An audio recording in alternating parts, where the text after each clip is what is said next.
नमस्कार दोस्तों। नीतीश कुमार और नरेंद्र मोदी में कोई अंतर नहीं रह गया। जैसे नीतीश कुमार को बुढ़ापे में समझ नहीं आता है कि कब, कहां और किसके पैर छूने हैं, वैसे ही विश्वगुरु को भी समझ में नहीं आया कि ट्रंप की जीत पर किस तरह से बधाई दी जाए। ट्रंप को बधाई देने और ट्रंप के आगे नंबर बढ़ाने की होड़ में मोदी जी ने छुटभइये नेताओं को भी मात दे दी। मोदी की बधाई में राष्ट्र अध्यक्ष वाला रुतबा कम, चापलूसी ज्यादा दिखाई दी।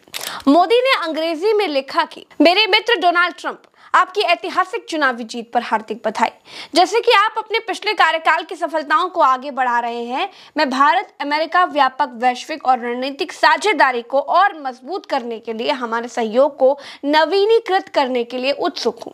आइए मिलकर अपने लोगों की भलाई के लिए और वैश्विक शांति, स्थिरता और समृद्धि को बढ़ावा देने के लिए काम करें।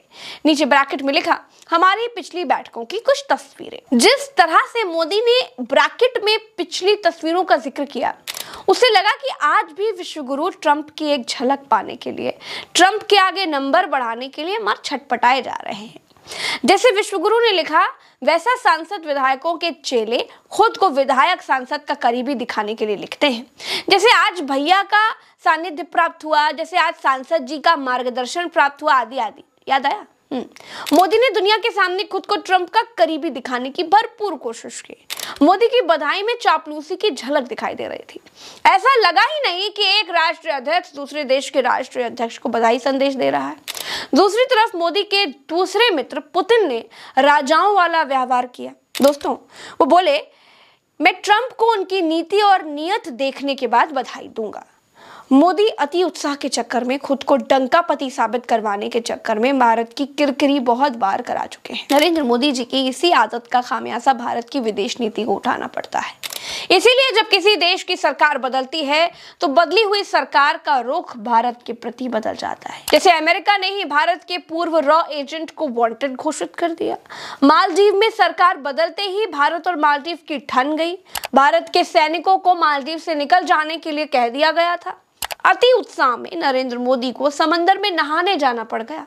राइट विंग ने कहा, समंदर में नहाकर मोदी जी ने मालदीव की कमर तोड़ दी। लेकिन हुआ क्या? आज भी लाखों भारत के टूरिस्ट मालदीव जा रहे हैं। यही हाल नेपाल के साथ है और यही हाल बांग्लादेश के साथ है। भाजपा की एक तरफा रहने की आदत सरकार में भी झलकती है। ट्रंप की सरकार बनते ही मोदी ऐसे खुश हो गए जैसे काला धन वापस आ गया हो, जैसे खाते में फटाफट 15 लाख आ गए हों, जैसे किसानों की आय दोगुनी हो गई हो। मोदी ट्रंप को राष्ट्रपति बनता देख छुटभइये नेता की तरह बधाई तो दे रहे हैं। बतौर भारत की नागरिक मुझे यानी प्रज्ञा मिश्रा को अच्छा नहीं लगा। बधाई देने का जेंटलमैन तरीका भी हो सकता था। मिमियाना भारत की आदत में नहीं रहा है। दोस्तों, अमेरिका के चुनाव में दो कैंडिडेट के बीच डिबेट होती है। वो मंगलसूत्र छीनने के नाम से अपनी जनता को डराकर वोट नहीं मांगते और ना ही वहां की जनता वोट देती है। मुसलमान आपकी बेटी छीन ले जाएंगे, वो ये भी बोल करके वोट नहीं लेते। वो अमेरिका के विकास पर डिबेट करते हैं। जो ज्यादा अच्छा डिबेट कर लेता है, जो ज्यादा अच्छी बात करता है, जो ज्यादा अच्छे विकास की बात करता है, जनता उसको बैलेट पेपर से वोट करती है। अमेरिका में चुनाव आयोग सरकारी गुलाम नहीं है। ट्रंप ने हमेशा महिला प्रत्याशी को ही हराया है।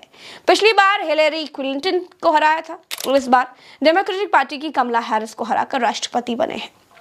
अब बात यह आती है कि ट्रंप के आने के बाद इसका भारत पर क्या असर होगा, ये भी जानना और समझना बहुत जरूरी है। तो समझिए दोस्तों, डोनाल्ड ट्रंप की नीतियां अमेरिका फर्स्ट की ही रही है। ट्रंप के राष्ट्रपति चुने जाने की स्थिति में भारत की सबसे बड़ी चिंता उनके व्यापार और इमिग्रेशन नीतियों को लेकर के है। ट्रंप के पहले शासनकाल में ही अमेरिका ने भारत के तरजीही व्यापार वाले देश के दर्जे को खत्म कर दिया था। ट्रंप ने चीन के खिलाफ टैरिफ युद्ध करने की भी धमकी दी थी। ट्रंप ने भारत को टैरिफ का दुरुपयोग करने वाला देश बताया है। उन्होंने भारत और चीन के अलावा कई दूसरे देशों से आयात पर टैरिफ लगाया था। नई सरकार में भी वो अमेरिकी सामान के आयात पर ज्यादा कर लगाने वाले देशों पर कार्रवाई कर सकते हैं। इसकी जद में भारत भी आ सकता है। अपने पहले कार्यकाल में ट्रंप ने 2018 में भारत से हार्ले डेविडसन मोटरसाइकिल के आयात पर लगने वाले कर को कम करने की अपील की थी। ट्रंप ने कहा था कि वो भारत से आने वाली मोटरसाइकिलों पर कर बढ़ा देंगे। इसके बाद भारत ने आयात होने वाली मोटरसाइकिलों पर आयात शुल्क को 75% से घटाकर 50% कर दिया था। भारत और अमेरिका के बीच करीब 200 अरब डॉलर का कारोबार होता है। अगर ट्रंप ने अपने शासनकाल में भारतीय सामान पर कर बढ़ाया तो दोनों देशों के बीच होने वाले व्यापार में कमी आ सकती है। दोस्तों, डोनाल्ड ट्रंप का रवैया प्रवासियों को लेकर काफी सख्त रहा है। ऐसे में उनकी नीतियां प्रवासियों के लिए परेशानी पैदा करने वाली हो सकती हैं। ट्रंप ने अवैध प्रवासियों को वापस उनके देश भेजने का वादा किया है। वो आरोप लगाते रहे हैं कि अवैध प्रवासी अमेरिकियों के लिए रोजगार के अवसर कम कर रहे हैं। अमेरिका में बड़ी संख्या में भारतीय काम करते हैं। अधिकांश भारतीय वहां H-1B वीजा पर काम करने के लिए जाते हैं। इस वीजा को लेकर ट्रंप का रवैया काफी सख्त रहा है।